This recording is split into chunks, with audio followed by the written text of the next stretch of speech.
pourquoi aujourd'hui j'avais envie de vous parler de la série Emily in Paris que j'ai regardée un peu honteusement comme ça sur ma pause déjeuner du midi et j'avais partagé sur Instagram. N'hésitez pas à me rejoindre sur Instagram, c'est shakermaker.gif. Mon avis, vous aviez été plusieurs à rebondir, alors il y en a beaucoup qui étaient hyper accros, qui me disaient mais ne m'en parle pas, je regarde, finalement j'aime beaucoup, machin.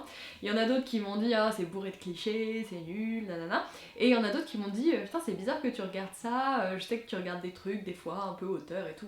Je crois que vous me prenez pour un petit peu plus que je ne suis, mais c'est vrai que souvent je suis un peu snob dans mes goûts, j'aime bien le répéter et je regarde peu finalement de comédie, je regarde peu de trucs un petit peu légers comme ça ou très girly, hein, je mets la masse de guillemets, mais je regarde pas trop ce genre de trucs et finalement, je sais pas, j'étais dans un mood et je pense qu'ils sont vraiment très bien tombés, enfin ils le savaient parce que je crois que ça a été tourné quand c'était tout fermé, tout ça déjà les bars, donc du coup c'est pas une série non plus qui débarque comme ça par hasard en plein milieu de la pandémie là. Et finalement j'ai plutôt pas mal apprécié cette série. Donc qu'est-ce qu'Emily in Paris? Emily in Paris c'est une série qui a été écrite et produite par Darren Star, qui n'est autre que le créateur de Sex and the City, donc dans le style gros cliché des meufs en mode hyper bien sapé, machin et tout. Le côté aussi New York idéalisé qui était présent dans Sex and the City, bah il l'a refoutu dans Emily in the City quoi. Donc visiblement on ne peut pas trop s'attendre à des choses super crédibles de sa part. Mais est-ce que la série est vraiment si peu crédible? Franchement, j'ai trouvé que les clichés étaient pas complètement faux, quitte à faire ma meuf qui aime pas son pays. Ce qui n'est pas vrai, hein, parce que justement j'adore Paris, j'adore l'architecture, l'ambiance qui s'en dégage. Et effectivement, dans la série, elle est très fantasmée. Et pourquoi j'ai voulu regarder cette série? Et bien justement, j'avais envie de cette vision un peu idyllique, idéalisée par les Américains de Paris, de la ville dans laquelle je vis pas vraiment parce que je suis en banlieue, mais je m'y rends assez régulièrement pour des sorties, voir des copines, etc.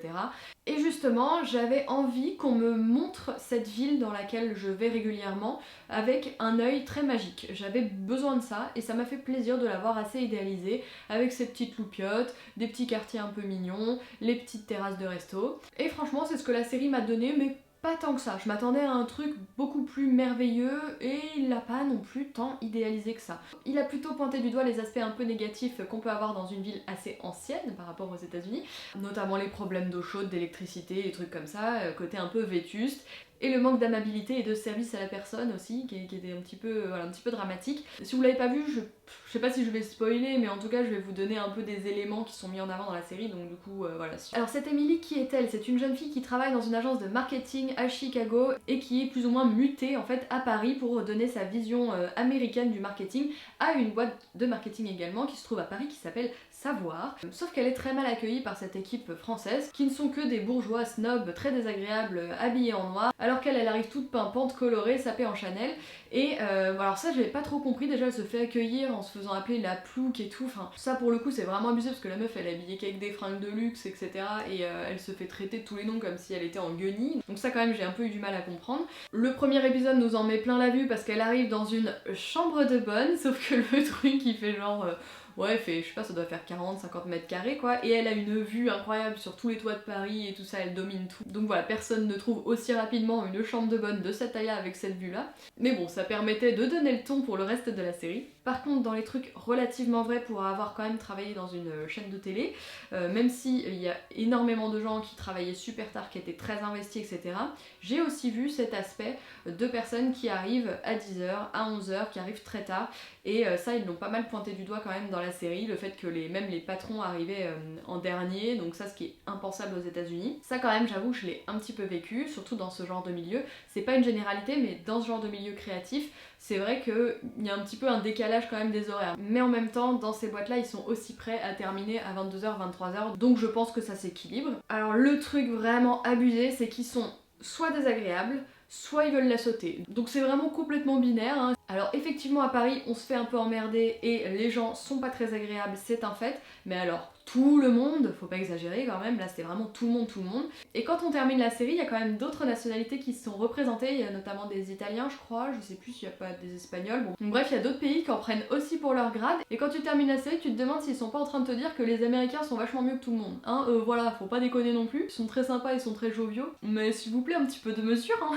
Ce qui m'a un petit peu amusée, j'avoue, donc un peu à l'instar de Sex and the City où elle tenait un journal intime, il me semble, où elle... Non, elle était auteure, je sais plus, moi j'ai vraiment regardé vite fait des épisodes en vrac mais j'ai pas suivi la série. Là en fait, Emily, elle devient influenceuse, donc elle est sur Instagram, donc en fait on voit ses abonnés monter au fil de la série, on voit ses petits likes et tout. Et j'avoue, ça m'a amusée, je me suis un petit peu retrouvée et tout, ça m'a fait rire. Il y a même un moment où elle va à un event press, bon elle se fait traiter comme une grosse merde, ça perso j'ai pas vécu, même si bon, j'avoue que ça m'est arrivé de faire un event en mode sur les Champs-Élysées, dans un appartement parisien de ouf, avec la vue sur l'Arc de Triomphe et tout. Et c'est vrai que quand il y a vraiment tout le milieu, un peu les journalistes, un peu classe et tout ça, et quelques personnalités, bah des fois tu te dis bon je suis un peu sapée comme une merde, je ne suis pas à ma place, mais bon voilà, je me suis pas fait insulter quoi, tu vois, il y a un moment, il y a des limites. Dans les clichés, qu'est-ce qu'elle a? Elle porte un petit béret parce qu'elle est en kiff d'être à Paris. Elle est habillée de la tête aux pieds en Chanel, bon ça c'est pas la portée de tout le monde. On voit pas mal la tour Eiffel. Elle est en kiff sur les croissants, mais je la comprends. Et sur le coup j'étais là, oh ça va les croissants, c'est bon, c'est cliché, c'est pas comme si on s'en bouffait tous les jours. Moi j'en bouffe jamais des croissants en soi, même si j'adore ça. Je pourrais pas me bouffer un croissant tous les jours quoi. Mais finalement, tout bien réfléchi, quand je travaillais encore chez Canal+, bah en fait quasiment tous les matins il y avait quelqu'un qui ramenait des croissants en fait. Parce qu'il y avait toujours un prétexte, je pense que c'est pareil dans toutes les boîtes, les open space et tout, c'était l'anniversaire de machin, les 1 an du truc, le passage en CDI d'un tel, la fin du stage de machin, le pot de départ, le pot d'arrivée, enfin évidemment tous les jours quand t'es 40 personnes dans un open space, bah il y a toujours eu un prétexte pour bouffer, hein. Donc c'était très souvent les croissants de la boulangerie du coin ou de la boulangerie parisienne qui étaient ramenés et ça sentait tous les jours les croissants en fait dans l'open space, donc en fait c'est plutôt vrai. Les fois où on se faisait des déj en extérieur, il y avait systématiquement une bouteille de vin qui était commandée, donc c'est vrai aussi quand même. Alors là ils nous ont tout fait parce qu'il y a un moment où elle rencontre un nez parce qu'il fait du parfum, ensuite elle va je sais plus où dans les vignes parce qu'il y a un producteur de champagne qui est intéressé pour collaborer avec leur agence de marketing. Enfin bref, vraiment ils nous ont tout fait, le champagne, le parfum, le béret, les croissants, le vin, il y a tout eu, la mode évidemment. Mais finalement au bout de ces 10 épisodes de clichés, qu'est-ce que j'en ai pensé de cette série ? Eh bien, ma foi, j'ai trouvé qu'elle était très sympathique à regarder.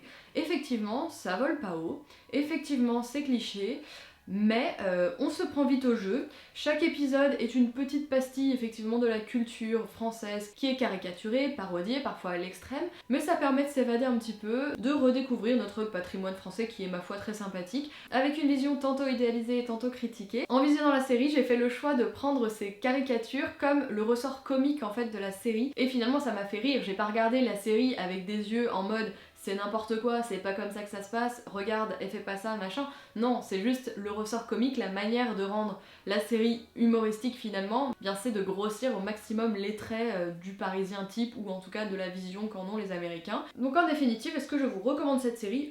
Oui, je vous la recommande parce que moi-même, étant absolument pas habituée de ce genre de contenu, je trouve les choses assez rapidement mal faites et ennuyeuses, mais avec cette pauvre petite Emily qui finalement est tout simplement confrontée à une sorte de premier job qui se passe mal et qui est compliqué. Et cette série, en soi, elle m'a fait penser vachement au Diable s'habille en Prada, et là, il n'y avait pas de notion de français américain, c'était vraiment juste, elle arrive dans un milieu qui est un peu hostile, et elle se fait traiter un peu comme de la merde, et elle se fait un petit peu shamer quand elle arrive, sauf que elle est dans un univers qui lui vendait du rêve initialement, bah là, c'est exactement pareil. Moi, cette série m'a fait penser au Diable s'habille en Prada.